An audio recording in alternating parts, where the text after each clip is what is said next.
Guys, this is Steven, also known as Isaac from I'd like to give you an update. Sorry I've been going away for a while. As a life had a personal toll to take on me, and had to step away from it a while. But now everything is fine, and I'm back. And I think I'm gonna change how I do reviews usually, because it's getting really difficult on how to review single issues. Some issues I'm kind of lost in, and I kind of don't know what to give it at the moment because it's not the whole entire story, and it doesn't feel right to me to review one issue. It's like it's like reviewing. Let's say you watch a half an hour of a TV show and just try to review based on that half an hour that you just saw. It doesn't make any sense. It's not the whole entire story, so it doesn't make any sense to me to try to review something that hasn't been completed yet. So I'm gonna start reviewing from like the beginning of the series to the end, like one of those series that don't last that long. I'll review from the final issue. I'll give you an analysis of the whole entire series, and for series that don't ever get canceled or don't ever end, I'll just review based on the arcs, like the from the beginning to the end of the arc. All right, so that's how I'm gonna do reviews from now on, and I hope everybody's okay with that. So yeah, that's how I'm gonna do reviews from now on. So right now I'm gonna bring you a review to Aquaman and the Others.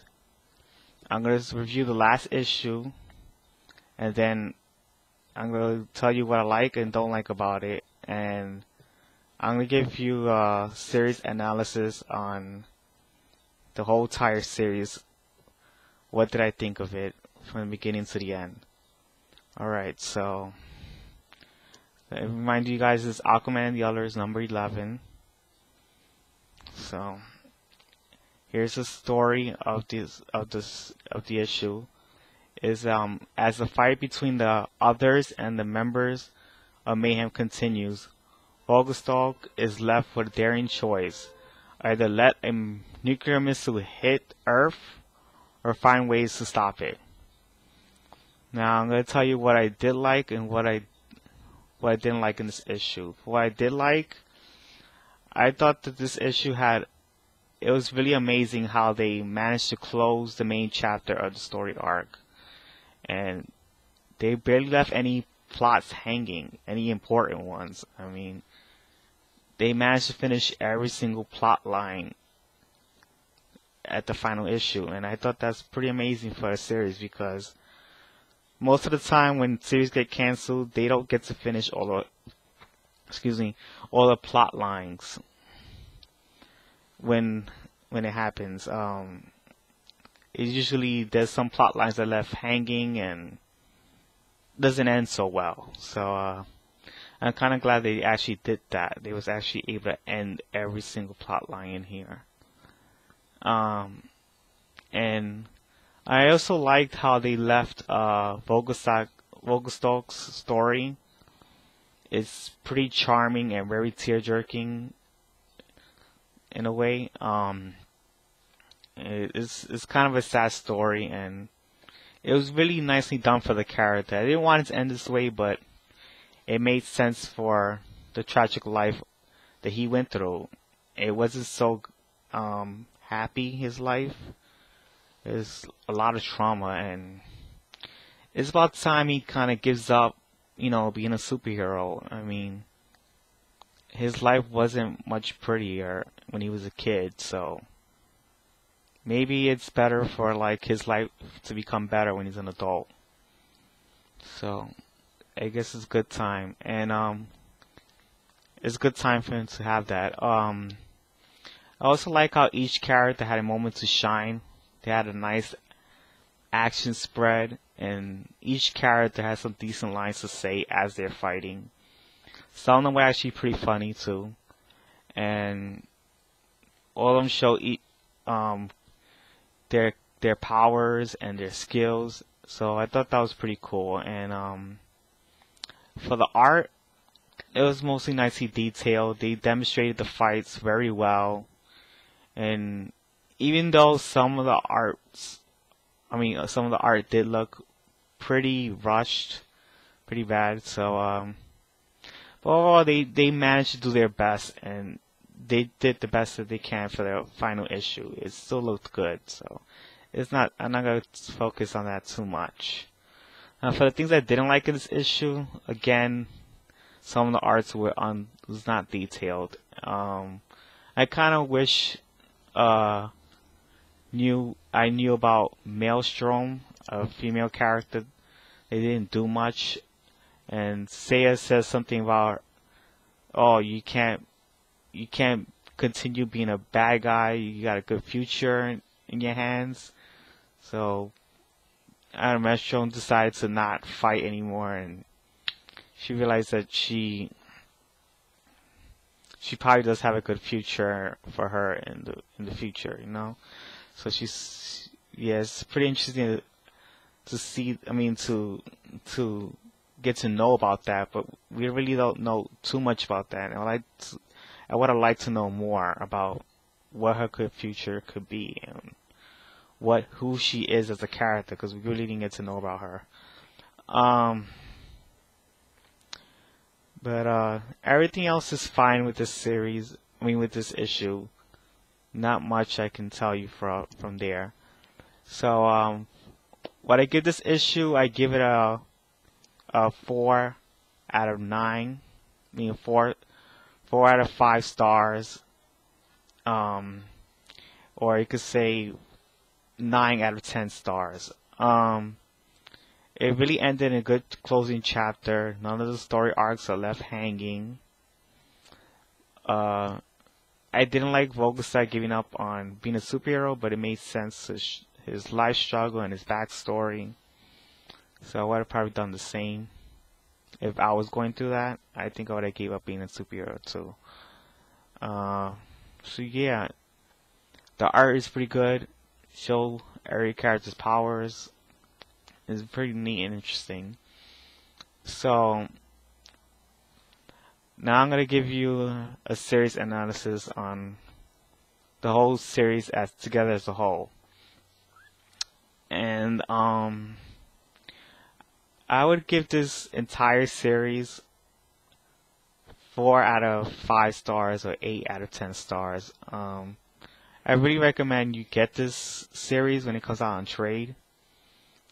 If you haven't picked it up yet, it's a really good series. And even though we don't get a origin of all these characters and how they get their powers, we still get to know who they are.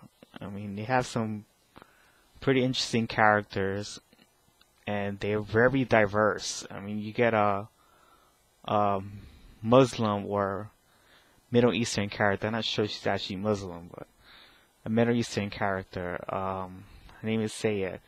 You also get a South American or maybe Brazilian type of character. You get a black character, a British character.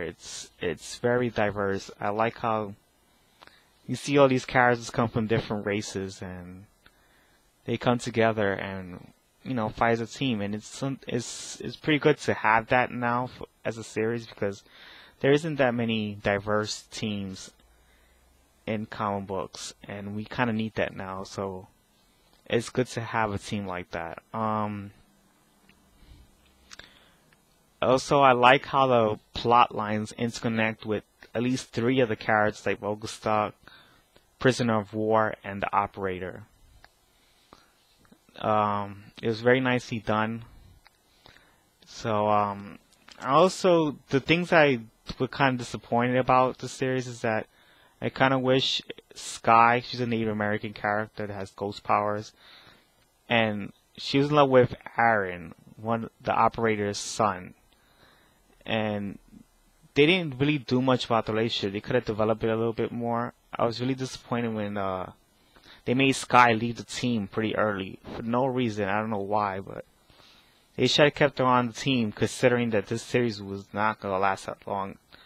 People barely even know about this team, and it's a brand new team that came during the New 52. This team never existed before the New 52. So this is a very unknown team. I mean, they haven't even been in other series. I mean, like, they haven't been guest starred or anything. The only thing is, Volgastar was in a Futures and Justice League title, some type of Justice League title. I don't know which one it is. It's a Futures End title. That's about it. I was also more curious about Volgastar's clones, like wondering whatever happened to them, and if they're still alive, still around. We didn't get to see that, and I did like his origin story. It was pretty interesting. I heard it was a reference to a movie called The Moon, which I've never seen. I might even check out someday. Maybe you should too. And the art was very nicely well done for almost every single issue. I loved the art. It was never ever that bad. It was really good. So I'm kind of sad this series had to go, and I kind of saw it from all the way because, again, these are characters that never been anywhere else besides Aquaman, and it's kind of hard to, make sales on characters that people barely even know. And I guess they should have just tied it again with Aquaman, just to expand the series a little bit more and get to know more about the characters. But it didn't work out that way, I guess. I really hope that DC expands these heroes into other titles or maybe other sources of media, because this is a very diverse team, and they all have unique personalities. None of them are the same, and they all have cool powers that I've never seen before. And I want this team to get to be popular and hopefully get another series again, another chance to have stories with them. So yeah, that's all I have much to say about this series. It's just a really good series, and I think you should just check it out. So that's about it. So I talk to you guys and see you then. Alright, bye.